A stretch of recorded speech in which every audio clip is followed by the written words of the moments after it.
How come sour cream has an expiration date?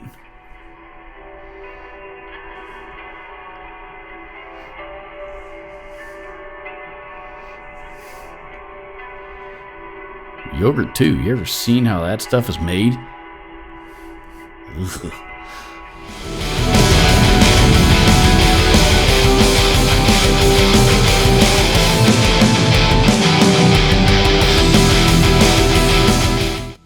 Hey, I'm Robert. Thank you so much for checking out my video today.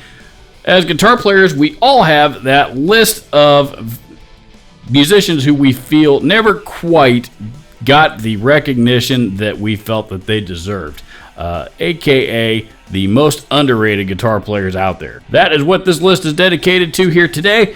This, in no particular order, is my list of the greatest, most underrated guitar players ever. Let's get to it. Number 1, Mick Mars.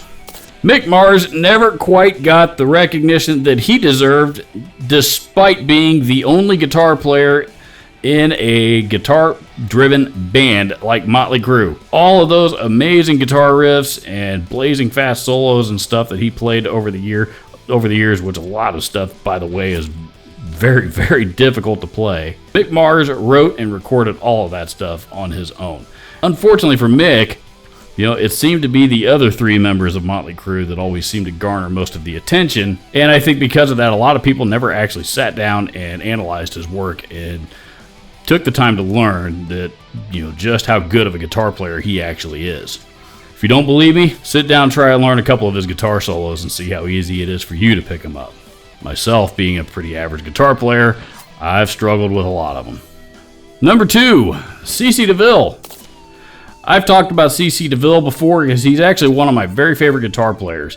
And he's, a lot of people make fun of me for liking CC DeVille as much as I do, what, I don't know. I'm also a big Poison fan, and I'm not afraid to admit it. But, the truth is, Poison never really would have even gotten off the ground if they didn't have CC DeVille as their guitar player, because the other 3 members of that band had virtually no experience, professional music experience whatsoever. And when they went into the studio to record their first album, CC DeVille had to teach all 3 of those other guys basically the Studio 101 basics, things like learning how to keep time while you're recording and play to a click track, things like that, because the other 3 members of Poison had never done that before and didn't know how to do it. And all of those guitar-driven songs they have are all the byproduct of CC DeVille. I've seen Poison live I don't know how many times, and CC DeVille's guitar solo is always one of the highlights of the show.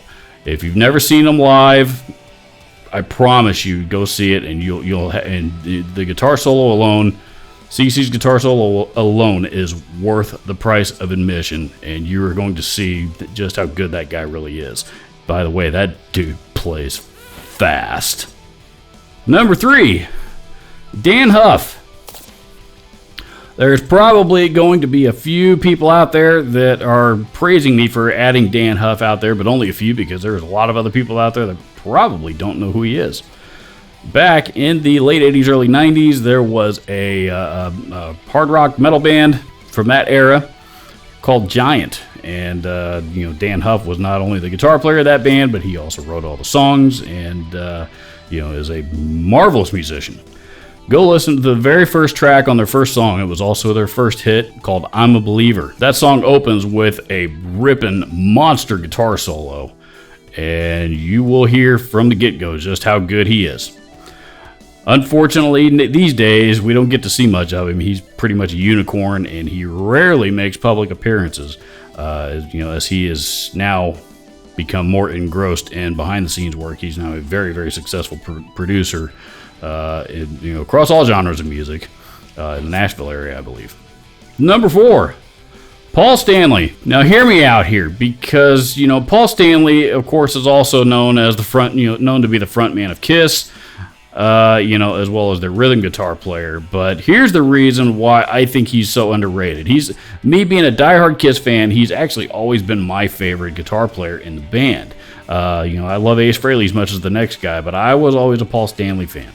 Now, back in their early days, he was not a very good guitar player. We all know that. But You know, Paul continued to work on his craft, and he has really improved over the years and gotten to be a really good guitar player, as well as a great songwriter. Comes up with some excellent riffs. You know, and of course, look at the size of their catalog and look how many records they've sold. The dude's doing something right. You know, he gets credit, you know, for being the, you know, one half of the driving force behind Kiss. You know, he gets credit for all, you know, of course, he's also a great vocalist, you know, and even despite having several signature guitars from several companies over the years, he really doesn't get the credit that he deserves for being a great guitar player. Number 5.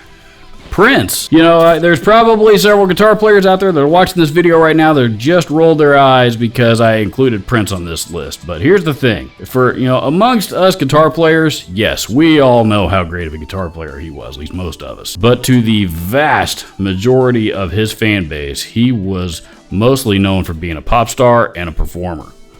He was not regarded by most people as, you know, being a guitar player or even a musician, you know, and that's one thing a lot of people don't know. Number one, he wrote all kinds of songs for a lot of different artists out there that you never even heard about. And number two, he played most, if not all, of the instruments on every record that he ever recorded. He was a very talented musician across a lot of different instruments, but he was, you know, his primary instrument was guitar. And he was also a big fan of Boss pedals. And if you watch this channel very much at all, you know that I appreciate that quite a bit. Number 6, Vernon Reid. Vernon Reid played in the band Living Colour, who were a glam rock band, are a glam rock band. They're actually still around. From the late 80s, early 90s was primarily their heyday. Still don't know who Living Colour are. You are, I guarantee you know the song Cult of Personality, because that's, you know, their biggest hit and one of the most difficult guitar riffs that I have ever tried to learn. I've been trying to play that riff for 30 years now and I still can't do it. And it's it's become one of the most famous rock riffs ever written. Vernon Reid is a very versatile guitar player. He's known primarily as being as being a monster shredder, and he certainly is that, but he also has a really strong background in other genres such as blues and jazz and other stuff like that, non-rock genres that are actually the core of his musicianship, and you can hear it in everything that he writes. Number 7, Thayil. You might be sitting there asking yourself who the hell Thayil is, and I really wouldn't be mad at you if you didn't know. Thayil was the guitar player from Soundgarden in the 1990s. The problem with being the guitar player in Soundgarden from the 1990s is you were also, at the time, in the same band as Chris Cornell. And as we all know, Chris Cornell is the one that garnered all the attention from Soundgarden. Most people can't even name any of the other members of Soundgarden. Especially through that era in the 90s. But, you know, of the entire grunge era, one of the most guitar-driven bands from that era was Soundgarden, and all of those riffs were all Thayil. Bad Motorfinger, which was their most popular and most famous record, might be it's one of my all-time favorite records, but it's also quite possibly one of the best rock records ever. Thayil had a unique sound, a unique style. He used, and he also used some unique gear that nobody else was using at the time. And he was using the Guild, his guitar choice was the Guild, I can't recall the model number, but it was their SG equivalent. And boy, did he make that thing sound good. Number 8, Myles Kennedy. Bet a lot of you didn't even know that Myles Kennedy was a guitar player, did you? Not only did you not know that he was a guitar player, but you probably didn't know that he was actually a really good guitar player. If you ever get the chance to see Alter Bridge live, he's, of course, is, there to fill in the blanks that Mark Tremonti is not playing, as Mark Tremonti is shredding his way through the entire show.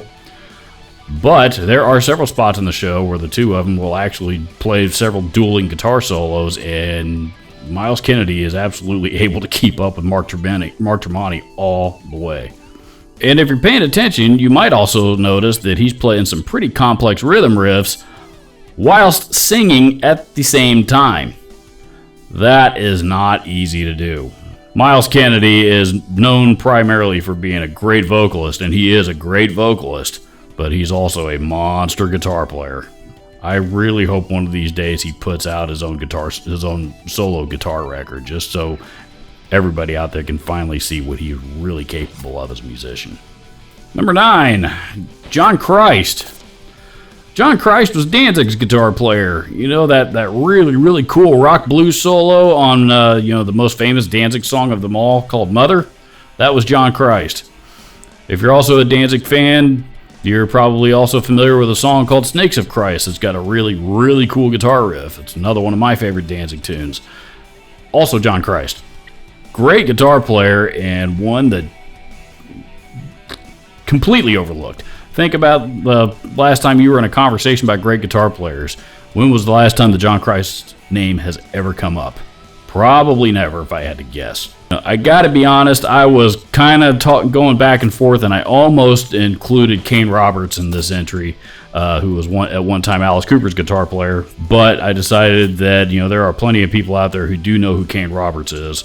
Very, very few people know who John Christ is. Let's give John Christ some love, for crying out loud. Number 10, Satchel from Steel Panther. Rumor has it there's a guy that looks just like Satchel named Russ Parrish that once played in Rob Halford's band called Fight. Nowadays, the Steel Panther, you can call them a parody band, and I suppose that they are. Their entire, pretty much everything all about their band is a very, very well done comedy routine that, is a parody on penis jokes and groupies. Seriously, they're getting flashed by more women now than Motley Crue were in the mid-'80s. It's actually pretty impressive. But behind all that are actually a group of really, really talented musicians, especially Satchel. Go check out some live videos of them on YouTube and watch him play his guitar solo. Not only, if that doesn't impress you, watch a little bit closer to the end, if you're watching the right video anyway, the end of his guitar solo. And he goes and walks back behind the guitar kit and starts playing the double bass drum with both feet, as well as, hitting cymbals and stuff while he's soloing. Pretty amazing. Not everybody can do that. And let's be honest, Steel Panther have been around for a long time now, and there is no way that they ever would have lasted this long unless they had some really, really good musicianship behind them.